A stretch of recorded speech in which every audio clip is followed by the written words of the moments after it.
Bismillahirrahmanirrahim. Allahumma anfa'na bima 'allamtana wa 'allimna bima yanfa'una wa zidna ilma. Uhayyikum jami'an bitahiyyatil islamil khalidah wa tahiyyatul islamis salam. Assalamu alaikum warahmatullahi wabarakatuh. Semoga kedamaian, rahmat Allah dan berkahnya dicurahkan kepada sahabat semuanya. Alhamdulillahi rabbil alamin. Wabihi nasta'inu ala umurid dunya waddin. Ashhadu an la ilaha illallah wa ashhadu anna Muhammad Rasulullah. Allahumma fasalli wa sallim wa barik ala sayyidina Muhammad sayyidil mursalin wa ala alihi wa sahbihi ajma'in, amma ba'du. Ikhwani wa akhwati fid din, rahimani wa rahimakumullah.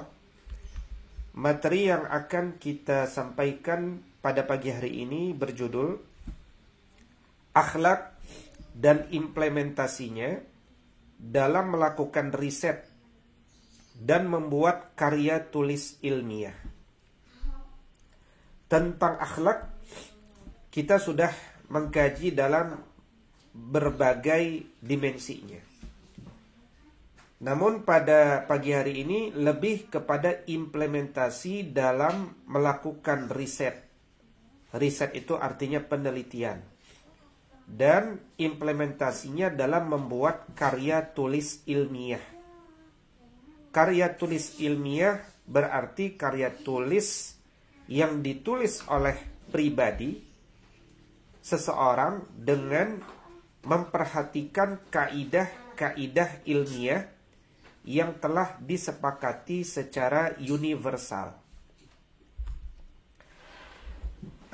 Apa saja hal-hal yang penting untuk kita perhatikan?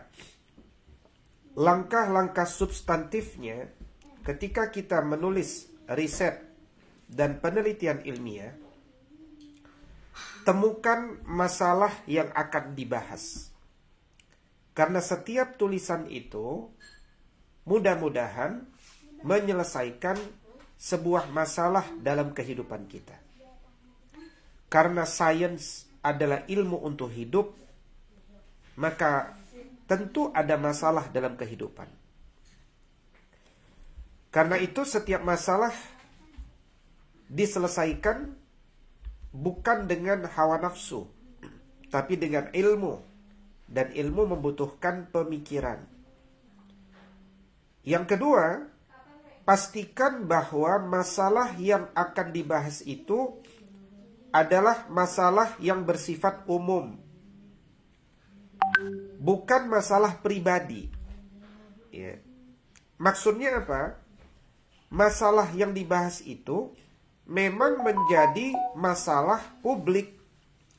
Artinya yang belum mengetahui solusinya bukan hanya satu orang atau si penulis, tetapi dia menjadi masalah umum yang belum ada solusinya. Berarti masalah itu memang belum pernah dibahas oleh orang lain. Kalau kita membuat sesuatu yang sudah dibahas oleh orang lain, tentu itu merupakan kesia-siaan.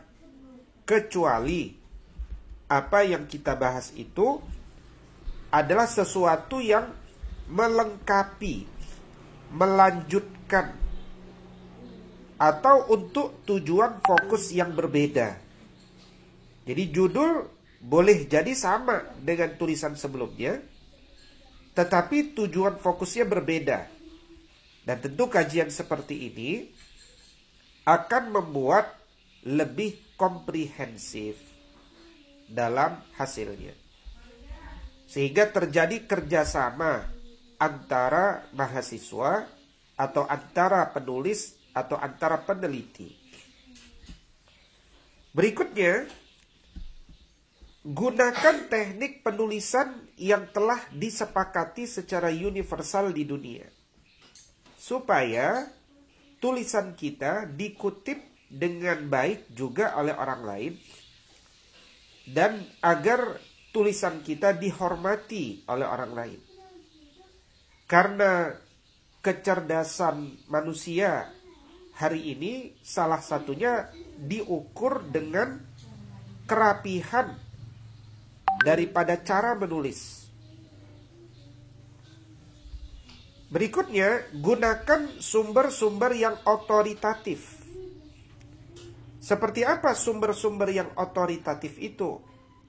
Yaitu sumber-sumber yang memang disepakati sebagai sumber-sumber yang layak diambil menjadi sumber ilmu, sumber informasi yang layak. Yang layak itu artinya dapat dipercaya, bukan hoax. Di antara yang disebut otoritatif, misalkan tulisan yang terverifikasi langsung dari si penulisnya pribadi. Misalkan kita mengambil dari halaman sosial media, misalkan dari Instagramnya, Facebooknya, Twitternya, yang official langsung dari si pemiliknya. Kalau kita mengambil dari tulisannya, ambil langsung dari tulisan atau website pribadinya. Misalkan saya pribadi punya website widosupraha.com. Maka mengambil tulisan saya dari website resmi saya dan mengutip sumbernya, itu disebut otoritatif. Yang kedua, contoh otoritatif itu adalah sumber yang jelas. Siapa penanggung jawabnya, kantornya di mana, dan seterusnya. Contoh, mengambil berita dari republika.co.id misalkan. Jelas kantornya ada di Jakarta Selatan. Maka itu otoritatif. Jangan mengambil berita dari website yang tidak jelas informasinya, sehingga tidak bisa diklarifikasi secara jurnalistik sekalipun. Yang ketiga tentu dari buku yang jelas. Buku yang jelas, yang ada nomor ISBN-nya, itu otoritatif. Baik, berikutnya contoh sumber-sumber yang tidak otoritatif. Misalkan website. Mahasiswa Ibnu Khaldun diminta menulis satu makalah bidang pendidikan misalkan. Maka dilarang mengambil dan mengcopy paste dari situs seperti misalkan makalahpendidikan.com. Meskipun di situs itu semua jenis makalah ada. Tapi ketika diambil dari situs itu, kemudian disebutkan linknya, tulisan ini diambil dari makalahpendidikan.com, maka website itu tidak otoritatif. Karena website itu justru persoalan, karena mengumpulkan tulisan-tulisan orang tanpa izin resmi si penulisnya. Ya. Berikutnya adalah plagiarisme. Ini istilah yang harus akrab dan harus betul-betul dihindari. Apa itu plagiarisme? Plagiarisme adalah menganggap tulisan seseorang adalah tulisannya pribadi. Jadi contoh, dia mengambil satu tulisan dari website, mengcopy pastenya ke dalam tulisan pribadinya, tanpa menyebutkan sumbernya. Maka hal yang seperti ini disebut sebagai plagiarisme. Dan kejahatan paling terbesar di kampus, di dunia akademik, adalah mencuri hak intelektual orang lain dan diakui sebagai tulisan kita. Mahasiswa itu bisa hukum dengan hukuman yang berat, seperti tidak lulus, bahkan di drop out, bahkan dicabut gelar kesarjanaan, bahkan gelar doktoralnya, ketika dia menulis mengakuisisi pemikiran orang lain. Tidak secara benar tekniknya.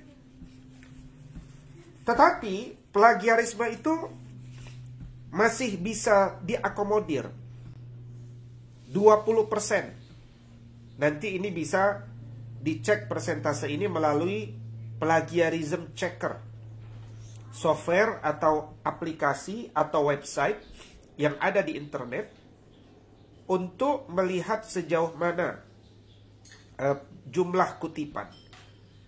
Kalau misalkan, ya kenapa 20% dibolehkan? Ini juga nanti dilihat sumbernya.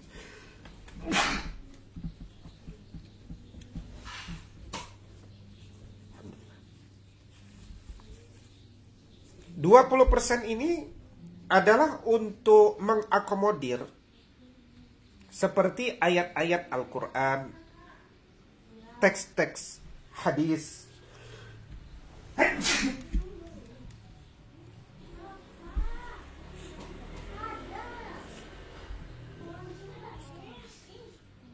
karena teks Al-Quran itu sudah pasti tidak bisa diubah, baik bahasa Arab maupun terjemahnya.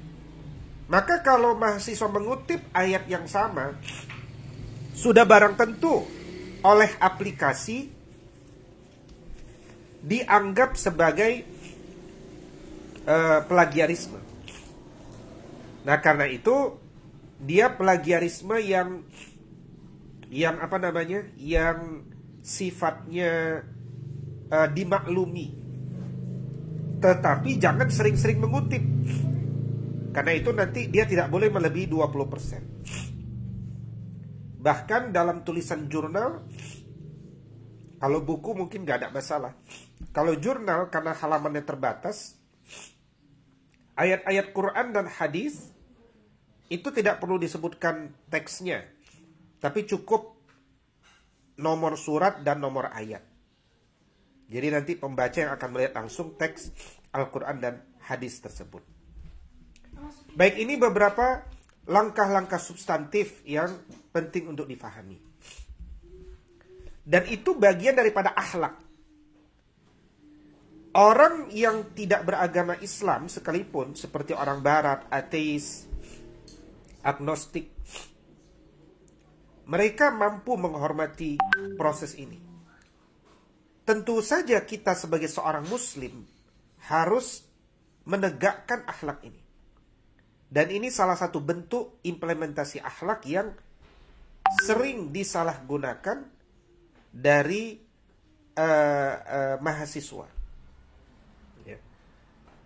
Nah, sekarang kita lihat beberapa pengertian berikutnya. Tidak plagiarisme. Karena itu perlu difahami, plagiarisme itu apa? Plagiat adalah penjiplakan atau pengambilan karangan, pendapat, dan sebagainya dari orang lain dan menjadikannya seolah karangan dan pendapat sendiri. Plagiat dapat dianggap sebagai tindak pidana karena mencuri hak cipta orang lain.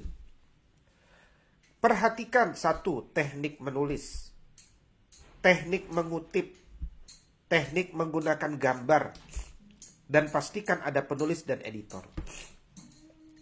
Jadi ada orang tidak mau plagiarisme, tapi karena teknik menulisnya dan teknik mengutipnya keliru, akhirnya tetap dijustifikasi sebagai plagiarisme. Karena itu mahasiswa sejak dini sudah belajar bagaimana menulis yang benar. Dan kalaupun mengutip, bukan tidak boleh mengutip, boleh. Tapi bagaimana cara mengutip yang benar. Gitu. Baik, cara mengutip yang benar. Teknik kutipan. Ya. Ada dua cara untuk mengutipnya. Yaitu mengutip langsung dan mengutip tidak langsung. Jadi kalau kita mengutip, itu ada dua cara. Mengutip langsung dan mengutip tidak langsung. Kutipan tidak langsung. Misalkan kita baca buku, dapat ide gagasan. Maka ide dan gagasan itu kita tulis ulang di tulisan kita. tapi dengan gaya bahasa kita, tanpa mengurangi sedikit pun substansi dasar daripada tulisan itu yang lengkap. Redaksinya dari penulis sendiri, itu disebut parafrasa. Tapi tetap ketika diparafrasakan, karena idenya kita ambil dari orang lain, maka hendaknya cantumkan sumber, yaitu nama penulisnya, tahun menulisnya, dan halaman berapa dari sumber tersebut. Ini namanya kutipan tidak langsung. Contoh kutipan tidak langsung. Menurut salah satu historiografi tradisional, penyerahan kekuasaan kerajaan Pajajaran kepada kerajaan Sumedang Larang berlangsung melalui penyerahan mahkota emas dan seterusnya. Suryaningrat 1983, 20-21 dan 30. Artinya, artikel ini ditulis setelah pembaca membaca 3 halaman. Halaman 20, 21, dan 30. Dibaca, difahami, kemudian ditulis ulang dengan gaya bahasanya sendiri. Yang kalau dikomparasi dengan 3 halaman itu nggak ada sama-samanya sama sekali teksnya. Tapi substansinya sama. Ya, pasti ada istilah kerajaan Sunda Pajajaran, pasti ada. Prabu Gesan Ulun pasti ada. Tapi tidak begini cara menulisnya di buku tersebut. Berikutnya kutipan langsung di bawah 4 baris. Ya. Kutipan langsung di bawah 4 baris. Kutipan langsung di bawah 4 baris. Jika kutipan 4 baris atau kurang, ya, artinya langsung pendek. Ya. Misalkan kita membaca buku, bukunya ada 4 baris kurang, berarti kan itu dianggap pendek. Cara mengutipnya bagaimana? Caranya dikutip apa adanya, diintegrasikan ke dalam teks paparan penulis. Jarak baris kutipan 2 spasi sesuai dengan jarak spasi paparan, ya. Dan dibubuhi tanda kutip. Ya. Sertakan sumber kutipan di awal atau di akhir kutipan. Ya. Jika berbahasa lain, kutipan dimiringkan. Jika ada kesalahan tik, ya, tambahkan kata sik dalam kurung.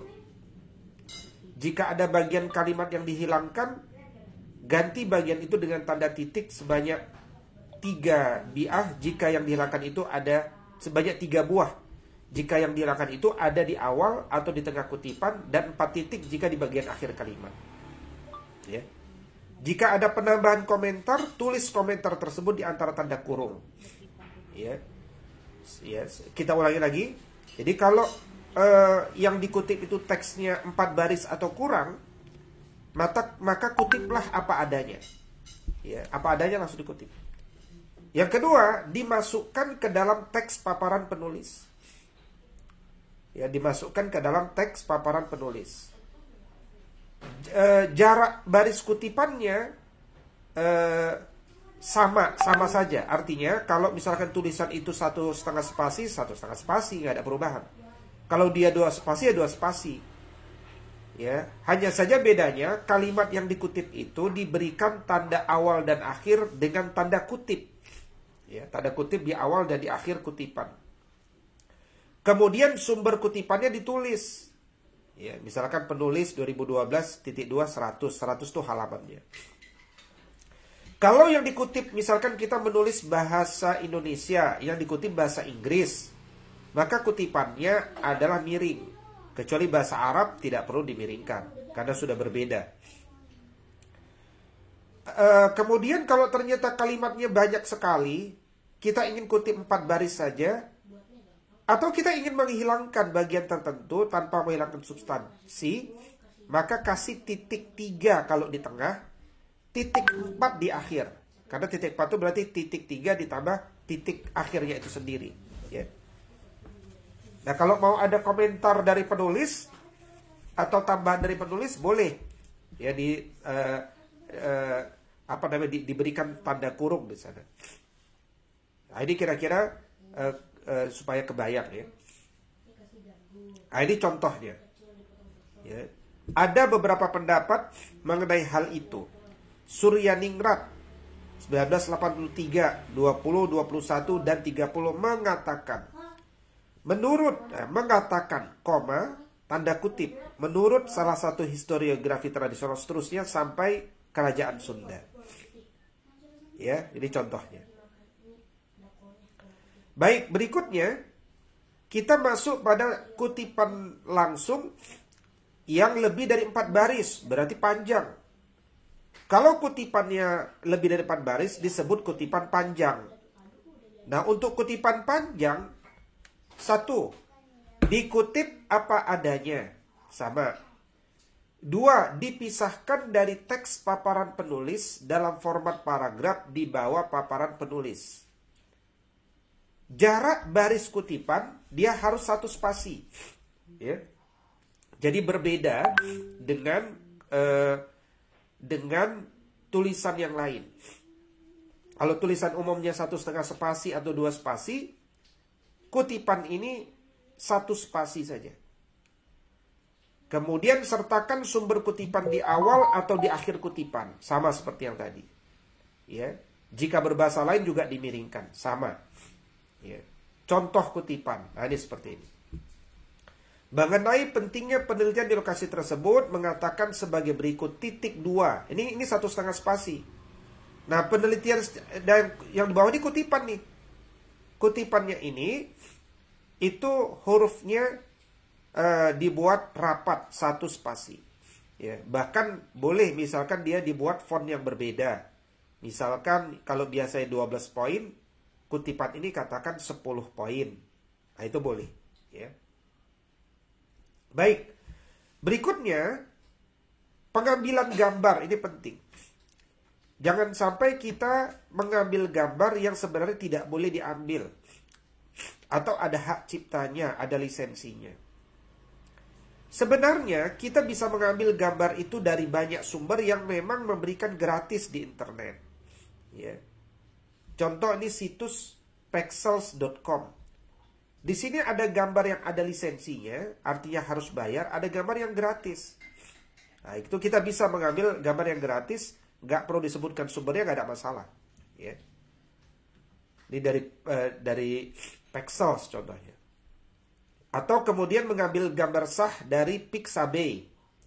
Pixabay.com ada gambar-gambar yang banyak gratis, ya, semuanya. Atau dari Free Images. Ya, ini situs yang saling berbagi gambar yang tidak ada hak ciptanya. Silakan bisa diambil dari gambar ini sehingga gambar ini nanti tidak di-sue ya oleh orang lain. Karena ke depan itu banyak sekali persoalan-persoalan masalah ITE ya terkait tentang pemilihan gambar ini. Ya. Berikutnya juga masalah penomoran ya. Nih, masalah penomoran ini penting. Ya, pastikan tulisan kita ada nomor-nomornya. Mulai dari misalkan kalau buat makalah bab 2, misalkan 2 landasan teori, maka berarti paragraf yang baru itu 2.1. Kalau kita buat lagi pembagian yang lebih kecil, mungkin dia jadi 2.1.1 misalkan. Nah, itu gaya penulisan ini dibutuhkan untuk model-model seperti membuat karya ilmiah, ya, yang nanti pengaruhnya sama daftar isi, sehingga daftar isinya menjadi lebih terstruktur dan lebih mudah untuk diidentifikasi. Kalau nggak ada nomor, tentu nanti agak sulit mengidentifikasi ini sebenarnya ada di setelah mana, gitu ya. Berikutnya transliterasi Arab Latin standar. Ini juga ada standarnya. Ya, ada standarnya. Bisa menggunakan pedoman transliterasi yang ditetapkan. Atau kalaupun ingin berbeda, boleh, tapi ditetapkan di bagian awal. Jadi harus ada 1 halaman yang menjelaskan halaman transliterasi. Sehingga diketahui bahwa memang kita menggunakan model transliterasi yang berbeda misalkan. Ya. Kemudian dalam pemilihan kata, untuk kata-kata yang kita tidak biasa pakai atau mungkin yang biasa kita pakai, apalagi para generasi milenial sering menggunakan kata-kata alay, hati-hati menggunakan kata-kata itu, karena cek dulu apakah kata yang kita pakai itu ada di Kamus Besar Bahasa Indonesia atau tidak. Caranya tinggal masuk ke kbbi.web.id atau ke kamusbesar.com dan masukkan kata kita. Kalau kata itu ada maknanya, berarti kata itu ada di Kamus Besar Bahasa Indonesia. Kalau nggak ada, berarti dia bukan kata yang resmi. Mungkin dia kata yang alay, gitu ya. Berikutnya juga penggunaan standar kalimat. Ya, standar kalimat itu penting. Ya, mulai dari titik koma, tanda tanya, ya, tanda seru, ya, dan seterusnya. Dari sini nanti kita akhirnya akan belajar mahasiswa itu bagaimana menulis di teks WhatsApp, menulis di sosial media itu dengan gaya bahasa yang benar. Huruf besar, huruf kecil, kata sambung, ya. Jadi, dan itu kata sambung misalkan. Nggak mungkin setelah titik berikutnya kata dan, gitu. Itu tidak mungkin. Atau tanda tanya itu cuma satu. Ya, tidak boleh tanda tanya ada dua, apalagi tiga. Ya, biasanya kalau di WhatsApp tuh sering ya orang menulis tanda tanya ada tiga. Itu menunjukkan dia tidak mengerti cara menulis yang benar. Ya. Jadi biasakan menempatkan titik koma dengan benar, ini penting. Ya. Kalau titik berarti berikutnya awal kalimat, huruf besar. Kalau koma berarti dia kelanjutan. Ya, kata sambung seperti dan tidak memulai kalimat, tadi sempat saya singgung. Nah, ini juga bisa dilihat dari website ini. Walhamdulillah ala kulli hal, demikianlah materi pengantar ini. Memang bersifat teknis, tapi itulah wujud adab kita sebagai seorang muslim yang cara menulisnya rapi, menghormati tradisi atau kesepakatan konvensi di dunia internasional, dan itu sejalan tujuannya dengan maslahat agama ini. Mudah-mudahan dapat difahami. Kalau ada pertanyaan, dipersilahkan. Aqulu qouli hadza wa astaghfirullah li wa lakum. Wallahu muwaffiq ila aqwamit thariq. Assalamualaikum warahmatullahi wabarakatuh.